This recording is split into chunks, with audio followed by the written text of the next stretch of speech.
Europe.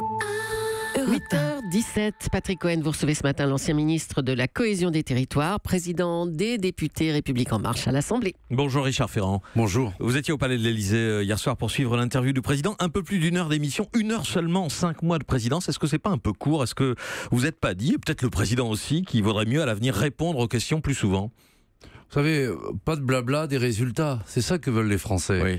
Donc, nous sommes chargés, nous, de mettre en œuvre le projet du président de la République à l'Assemblée nationale aux côtés du gouvernement. Nous le faisons et je crois que ce que les Françaises et les Français attendent, c'est des résultats, que ça se concrétise. Le verbe, ça fait aussi partie de l'action, des résultats. On n'a pas parlé d'international, pas d'écologie, rien sur l'Europe. Enfin, vous voyez, c'était pas frustrant? Ah non, mais c'est pas de ma faute si certains de vos confrères ont choisi de faire 10 minutes ou 15 minutes sur le fameux bordel. Hein. C'est vrai qu'il aurait mieux valu parler d'Europe et d'écologie. Mais vous connaissez la liberté de la presse. En revanche, on a parlé budget et fiscalité. Richard Ferrand, je rappelle que c'est demain que commence la discussion budgétaire à l'Assemblée nationale.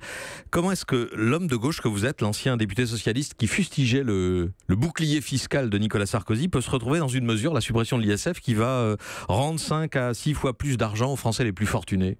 Il ne nous a pas échappé que nous ne comptons pas supprimer l'ISF. Ce que nous voulons, c'est que l'investissement privé reprenne comme l'investissement public. Donc nous voulons que tout ce qui peut aller dans l'économie productive ne soit pas taxé, mais en revanche, notamment l'immobilier, la fortune immobilière, elle va rester dans un impôt sur la fortune sur l'immobilier.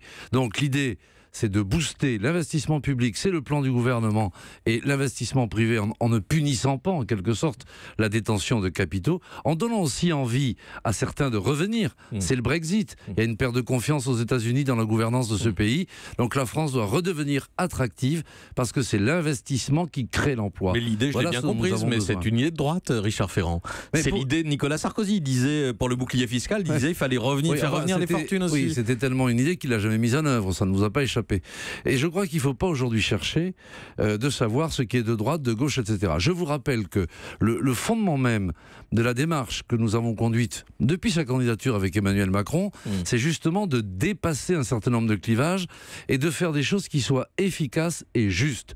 Par conséquent, il faut changer de manière de lire ce que nous faisons et ne pas prendre des codes anciens pour une pratique nouvelle. Sinon, personne ne comprendra. Tweet de Christian Estrosi hier soir après l'émission. Courage à ceux qui continuent d'affirmer que les réformes d'Emmanuel Macron ne sont pas de droite. Donc il a tort, Christian Estrosi, il est dans des vieux schémas. Écoutez, moi ce que je vous dis, c'est qu'à la fois le président, c'est le président du juste prix payé aux paysans. Ça vous a peut-être pas échappé sur les états généraux de l'alimentation. C'est le président des salariés, avec la baisse des cotisations, le fait que l'on va renforcer la participation à l'intéressement.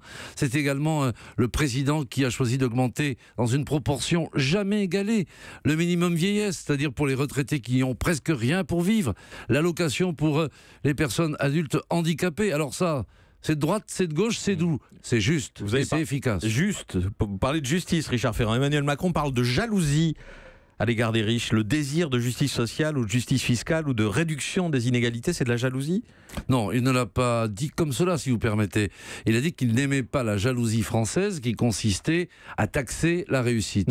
Nous avons besoin, c'est l'expression, l'image qu'il a retenue est bonne, de premier de cordée, c'est-à-dire qu'il faut se réjouir du succès des uns et des autres pour entraîner le plus grand nombre vers ce succès, et il faut protéger les individus qui sont plus en difficulté. Et c'est bien pour ça d'ailleurs que quand nous décidons et que nous faisons en 4 mois de faire en sorte qu'il y ait un instituteur ou une institutrice pour 12 enfants dans les quartiers les plus difficiles, c'est pour redonner la capacité à avoir du succès à tout le monde. Et ça, c'est de droite ou c'est de gauche? En tout cas, ni la droite ni la gauche ne l'ont jamais fait. Nous, on l'a fait. Bon, la taxation des yachts, des grosses cylindrées, des lingots d'or, c'est plutôt de gauche, ça, Richard Ferrand, ce que vous allez proposer. Ça, c'est mon idée. Hein? Oui, donc c'est plutôt de gauche. Voilà. Mais non, c'est pas. Mais non.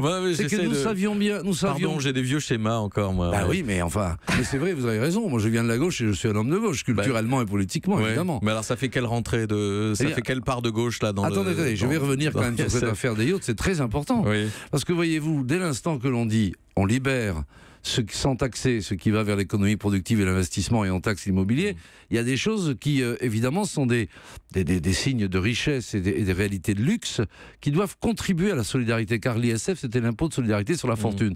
Eh bien moi j'ai voulu que l'on puisse taxer en effet les yachts pour venir en solidarité, financer de manière pérenne la SNSM, la Société Nationale de Sauvetage en Mer, qui doit renouveler sa flotte, qui doit former ses milliers de bénévoles, qui sauvent des vies, qui prennent des risques, qui portent une mission de service public et qui ne vivent que de la générosité publique. Ça va pas financer grand-chose. Cela donne du sens. Ça va pas financer grand-chose. Vous savez combien de yachts de plus de 30 mètres ont été vendus l'an dernier en France ?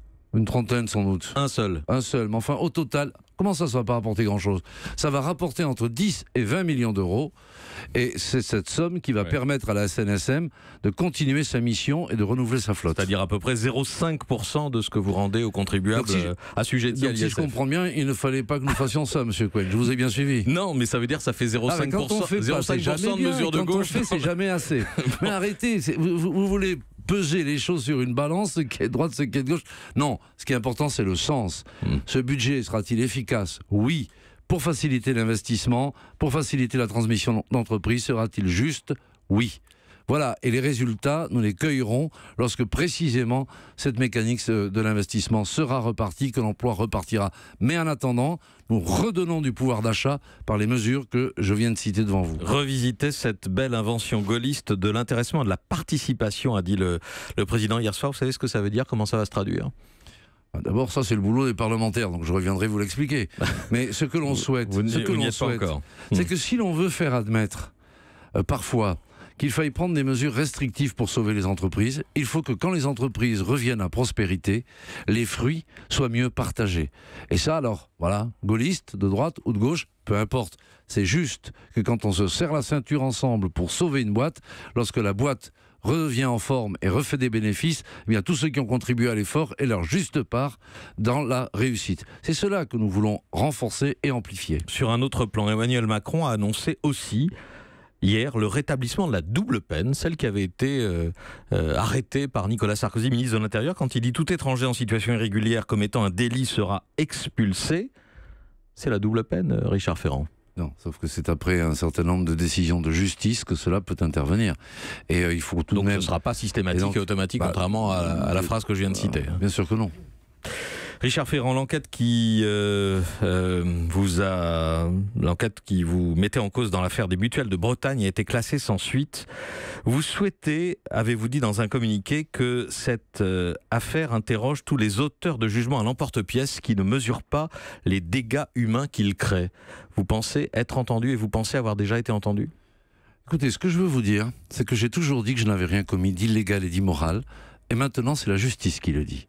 Donc, je voudrais qu'on en prenne acte une bonne fois pour toutes. Et ce que je voudrais vous dire, c'est que ma compagne, qui a beaucoup souffert, qui a eu un extraordinaire courage, mes enfants, vous savez, quand on se fait insulter dans la rue, quand on se fait dans le train, lorsqu'on passe pour un voleur, parce que le soupçon a été colporté, a été diffusé comme étant une vérité première, derrière il y a des souffrances familiales. Et il faut beaucoup de courage, vous savez, à votre épouse et à vos enfants pour tenir le choc.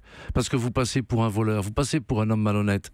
Et moi, si vous voulez, je dis cela, il faut faire attention de ne pas dégoupiller des grenades, les jeter en l'air et voir ce que ça donne après. C'est pas des jeux, ça. Et donc il faut respecter la dignité des personnes. Que la presse fasse son boulot d'investigation, pour de vrai, qu'elle la fasse bien, de préférence, qu'elle soit rigoureuse. Ça n'a pas été le cas. Les questions posées n'étaient pas justes. Non, ça n'a pas été le cas. Vous savez, tous ceux qui ont produit des papiers, qui ont pissé de la copie à l'infini, je n'en ai jamais rencontré un. Personne n'a demandé à venir me voir. Vous vous rendez compte ? Vous avez eu des communications quand même avec eux. C'est ça l'investigation. Vous avez eu des échanges avec eux. Par SMS, je les ai tous conservés. Vous savez, l'investigation par SMS, je ne pense pas que cela grandisse le beau métier que vous faites. Mais enfin, l'histoire est derrière moi. Je ne suis pas là pour parler de moi. L'important, c'est le pays, c'est la France. Et effectivement, dans ce communiqué, je voulais dire qu'il fallait toujours faire attention à ne pas abîmer des gens qui ne le méritent pas. Ça change votre avenir politique à vous, Richard Ferrand Non, vous savez, en mon fort intérieur, je savais très bien que je n'avais rien fait. Bon, simplement, il fallait que j'attende que la justice dise le droit. C'est son rôle.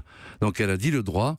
Et comme on disait pendant toute la campagne avec Emmanuel Macron, on ne lâche rien, on continue. Et moi, je ne lâche rien et je continue. Merci Richard Ferrand d'être venu ce matin au micro d'Europe 1. Europe 1.